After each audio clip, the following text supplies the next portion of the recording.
வேலி திறந்து வெளியே செல்ல ஆடி அசைந்து ஓடுமே கூவா கூவா வாத்து.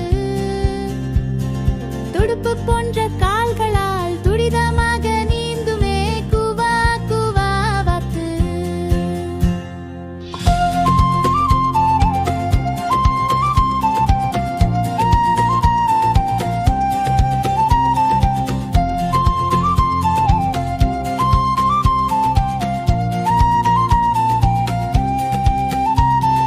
அக்கரைக்கும் இக்கரைக்கும் ஆற்றில் நீந்தி செல்லுமே கூவா கூவா வாத்து. குட்டி வாத்து கூட வர நீந்த கற்றுக் கொடுக்குமே கூவா கூவா வாத்து.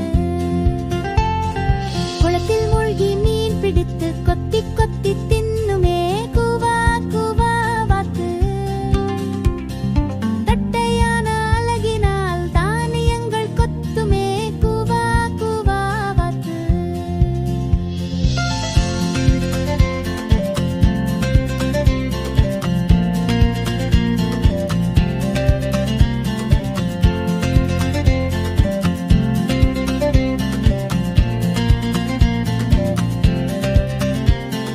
கொட்டையான கால்களால் தத்தி தத்தி ஆடுமே கூவா கூவா வாத்து. ஒற்றுமையாய் சேர்ந்து வாழும் வாத்து கூட்டம் போலவே ஒன்றாகவே மகிழ்ச்சியோடு நாமும்